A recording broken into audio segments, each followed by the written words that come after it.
Hello friends! Unfortunately, this year there is no haunt events, and I'm quite sad about it. Every year I normally take a break from YouTube for the month of October in order to work a Halloween event as a scare actor. Since it's not happening this year, I've decided that I'm going to try to make some more Halloween content instead on YouTube, since I haven't done a lot before because I haven't had the time to. Every Thursday of October, I'm still gonna post a regular Lolita fashion related video, but then sprinkled in throughout the month, I'm gonna have these random days of Halloween stuff for you.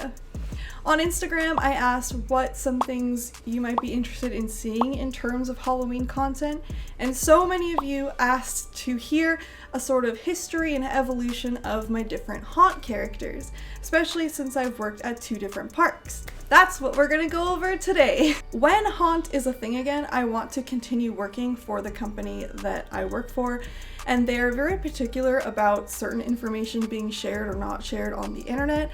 I'm going to refer to the 2 parks that I've worked at as the California Park and the Canada Park. I would like to say that everything stated in this video is all from my personal experiences. I do not speak on behalf of any company, just Lovely Lore, just me. When I lived in California, I attended the California Park as a guest throughout high school, and my best friend Matthew started working there about 3 or 4 years before I did.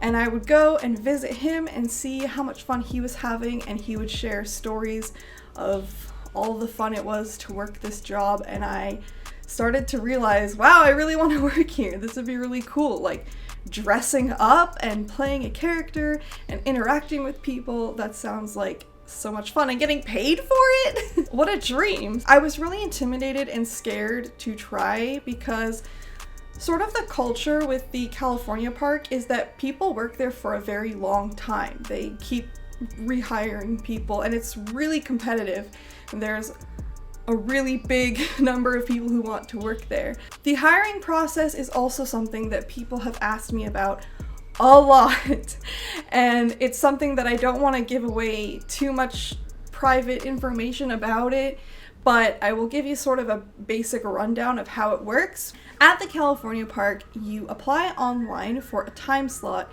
and you want to get an early time slot because throughout the day, more people get placed and positions get filled, so you want to have a bigger range of options for you. You would either do 2 or 3, I can't quite remember, sort of like HR style interviews. Everybody sort of goes through the interviews in sections, and then you're placed with a person and you interview and then you move on. After this process, it splits, and you can either go to be placed in mazes, or you can go to audition for the chance to work in streets. Now, California and Canada, the parks have very different terminology for positions.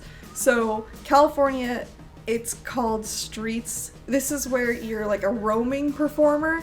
And in Canada, this is called an atmosphere performer, or an atmo. My first year, I really was scared and did not want to audition. I immediately went to mazes. I was like, I don't want to do this, I'm scared. So when you go to mazes, you are seated with somebody and they kind of talk through what's available, where you could be placed, what you might be interested in. And I think that the person that I was talking to was used to talking to people who are very shy, and I'm not very shy. And I was talking to him and he looks up at me and says, "Why aren't you auditioning for streets?" And I was like, I don't know, I'm scared.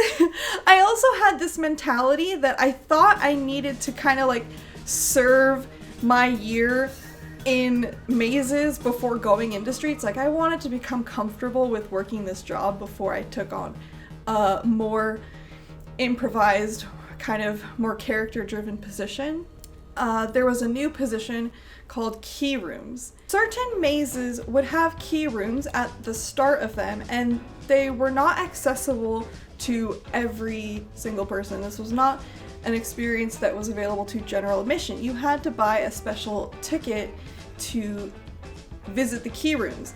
So they were slightly hidden, but they were at the start of the maze, and guests with this special ticket would come into a room and they would see a kind of miniature play or performance that was very interactive, and they would hear the story or see the story of what happened to cause the maze to exist, really.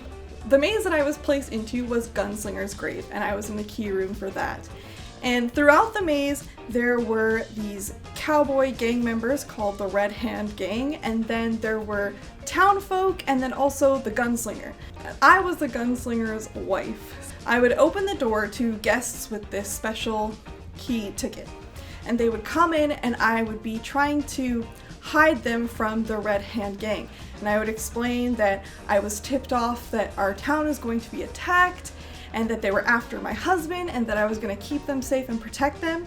But then in the midst of that, the Red Hand Gang would come in and we would fight and argue, and then they would drag me out of the house and I would be killed. And there was a special effect screen that would have like the back of my head being shot.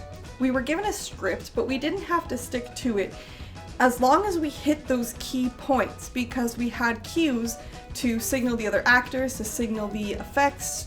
Our talent director and our maze director were really lenient about us doing different scenarios as long as we rehearsed them and figured out different cues and were able to meet them. So there were times when guests would come in and we wouldn't even do the death sequence.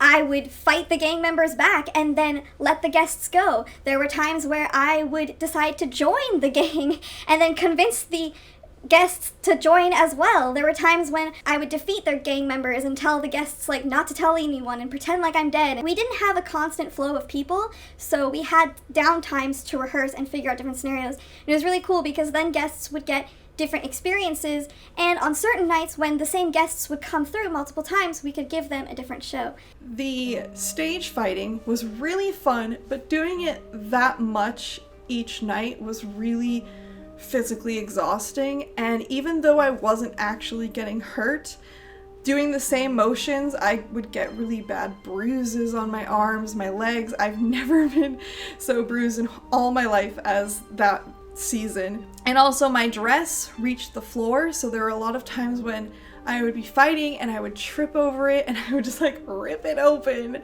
Then I'd have to like sit out while they repaired it, and it was a mess. And then also I didn't really get the experience of being scary. I didn't get to scare guests. The next year I decided not to return to that position and actually go and audition for Streets.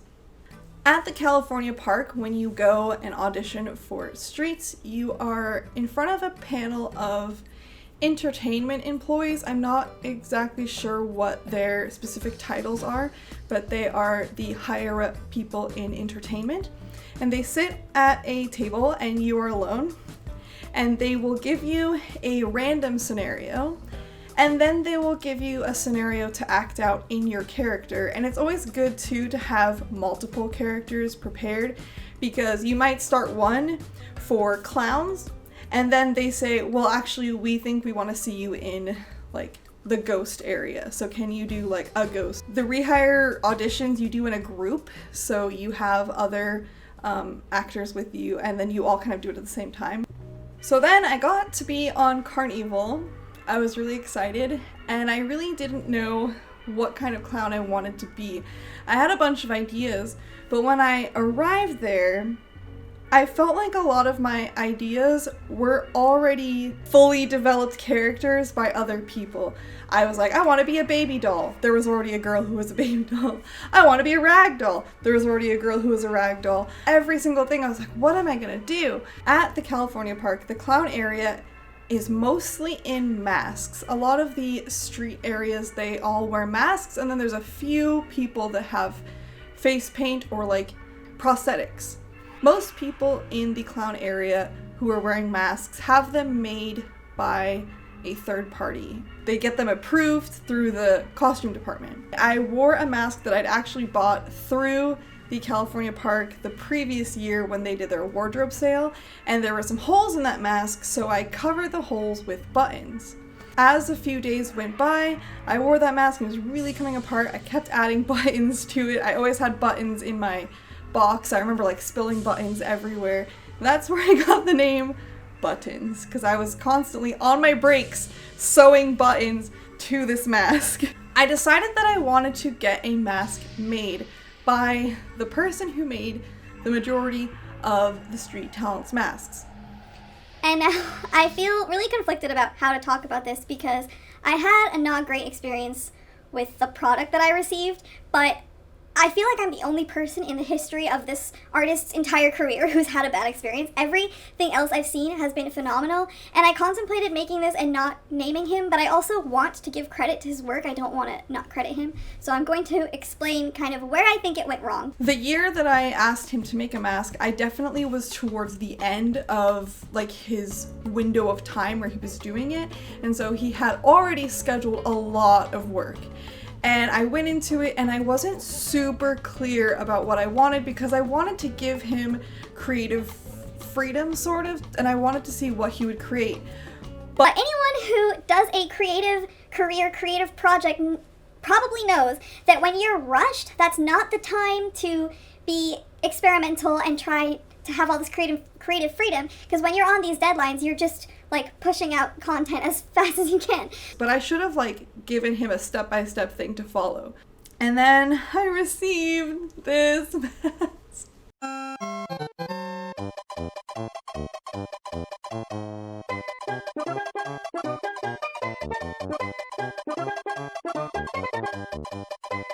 He followed my instructions that I had given him clearly, but he really didn't do any makeup. I guess he added these really crazy eyelashes and lipstick, but there was no like blush, there was no shading. But I think, again, because I didn't give him specific things to do, he just sort of didn't do them.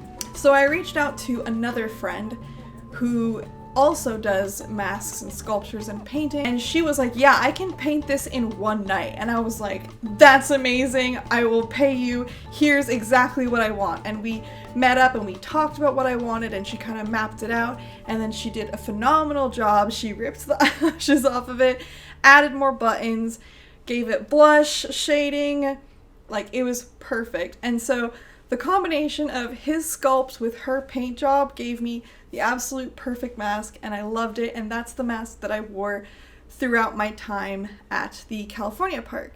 And over the years, it did get worn out and like ripped just from wearing it so often that I got to add more buttons. But how did you come up with said buttons as a character? I noticed that there was already characters of the ideas that I wanted to do, and I was sad about it. And I also felt a little bit sad because I had sort of left and betrayed my key room colleagues, because everyone who worked with me in the key room went back to that position the next year. I thought I could use some of the skills that I had learned the previous year in this key room and be a crying clown, be a sad clown. I noticed that everybody's energy in the clown area was very manic, aggressive, loud, high energy, and I thought it might be cool to bring sadness to this area. And maybe it would be cool for guests to see this low energy clown and be like, what's going on with her? And then snap into a more high energy thing and have that misdirection to my benefit and play off of that. So that's what I decided to do. Everyone on Streets is told to sort of have a backstory of why your character's there, because it helps you interact with guests. I decided that maybe the gunslinger's wife escaped and did not die, and now she's hiding in the circus, and she's sad and upset because she feels like she abandoned her family, and she's also scared that the gang is going to come after her. Now obviously I couldn't say that as my character. That was more of just things to keep in my head because I didn't want to mix the worlds to the guests, but I would still act paranoid and pretend like someone was after me, who was after me, and be vague about missing my family and trying to get back to people. And that was sort of my driving force for my character and why she was upset. Then I got arrogant. A bunch of people that I worked with had made some alterations to their costumes. I wanted to be special and make my own costume, which I realize was completely inappropriate, was really unprofessional, was really entitled. I should not have done that. That costume lasted 2 days. In my head, instead of Buttons being the gunslinger's wife in disguise, maybe Buttons never was the gunslinger's wife. And maybe that was a delusion of hers. And so I kind of gave her different delusions to play with and interact. And her driving force was that Buttons wanted to be the star of the show. The costumer took me out of the area and he chewed me out, which I fully deserved. When he was telling me off for wearing this costume that wasn't approved, I sobbed, I apologized, I groveled, I was like, please, I realized my mistake, I should not have done this, like, please let me keep my job, I swear I will wear whatever you want me to, if you want to move me to another position, like, I don't care. Like, I was so scared and so upset, and they took pity on me, and they let me keep working in the same area in their costume that they had given to me. I really felt comfortable in it for the first time. I had all of these different things figured out with my character. My friend Maddie came to Carnival from another area and she kind of played with me and we played off of each other because she was very happy and kind of like high pitched and high energy, and then I was low energy and like low pitched. At the end of that season, my friend who played Death in another area got permission to walk through the clown area, and he picked me up and like he was choking me, but he was not actually choking me, and then like threw me on the ground and I pretended to play dead. And so this, within my own haunt canon, this is sort of when Buttons died.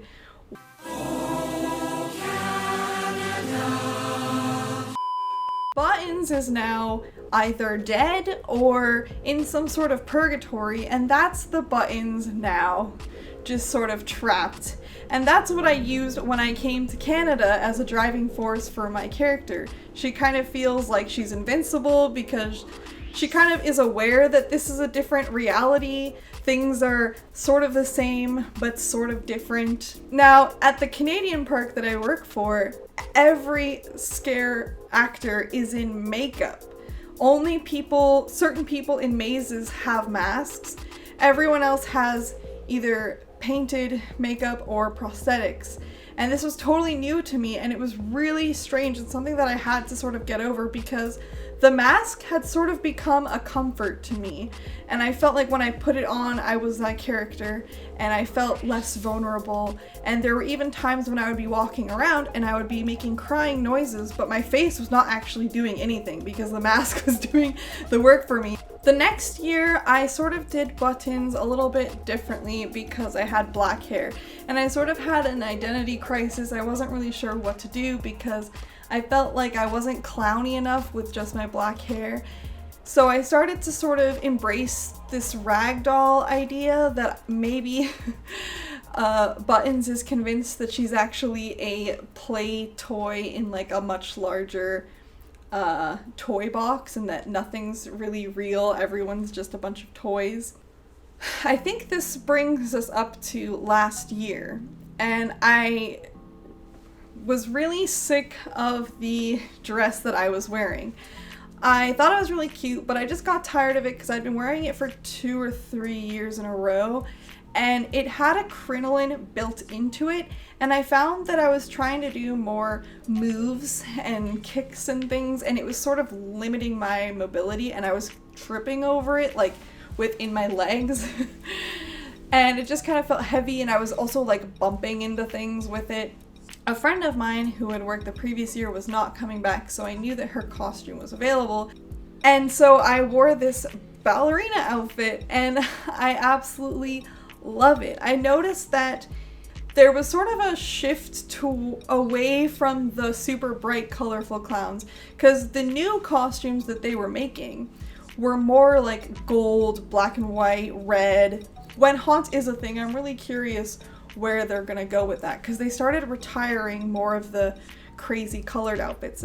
I was still sort of operating with the idea that maybe Buttons believes that people aren't real and we're all just toys and like some sort of game or simulation. And sometimes she's sad because she misses her old life. Sometimes she's sad and doesn't even know why and is trying to figure that out. It's just this jumbled up mess that I can work with and run different kind of scenarios with guests. So that gets you all caught up to date on my haunt characters. If haunt was happening right now, I would still continue and work with the kind of ballet version of Buttons, who is kind of more angry and sad. People often ask me what it's like working at the California park versus the Canada park. Is it really different? Are they the same? They're owned by the same parent company, so they run the same sort of haunts, but they are run a little bit differently because there's different people involved and different places. Something I found really interesting is that the California park is a lot smaller because it's older, and California in general is a lot more developed and there's very little room for anything to expand. It's very challenging to expand areas. So in the California park, there's never a point where a guest is not surrounded by some sort of street talent. They have their talent zones, they all border one another. In Canada, the park is a lot younger. It was built outside of the city, so there's tons of room for them to expand. So the park is huge. It's really, really big, and it would be really difficult to staff that many people to fill up the whole park. Like, I don't even know if it would be possible, like, capacity-wise, to do that. Problem with having pockets of themed actors and then sections with nothing is that it gives guests time to get out of the immersion, which sucks, but also I understand why that is. Also, there's a really big difference culturally with California and Canada. In California, when you're on the street walking, strangers don't talk to one another. It's really strange in California to start a conversation with someone that you don't know. It's very uncommon. So I feel that in California, when people are walking through the zone, they really don't want to be stopped and talked to. They want to keep going. They want to get to where they're going. In Canada, it's super common for strangers to talk to one another.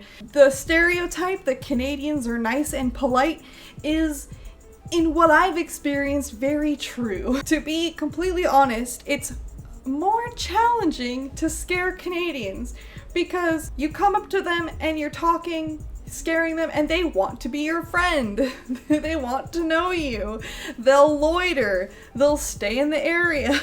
And it's more work to get them to go. So what I found that really helps me is I literally never stop moving. Even when I'm talking to guests that are standing still, I will walk around them, I'll walk through them, I'll make loops. I never stop moving. And that way, if there's any problem, I can get out of there easily, and also it kind of shows them that they too should be moving. I really enjoy working in the clown area because I don't have to be scary all the time. I'm able to be cute and goofy if I want, and then I can spring into being scary. I'm gonna miss it this year so much. There were so many fun interactions that I've had over the years that I hold close to my heart. I hope that this year is just a little short furlough for the monsters and that we are able to go back to haunt next year. I'm excited to make more Halloween content for you. I hope that you enjoyed this story of Buttons. I would love to know which version of Buttons is your favorite, and if you were to create a haunt character, what kind of character would that be? Let me know in the comments below. Please subscribe. Have a happy October, and as always, stay lovely.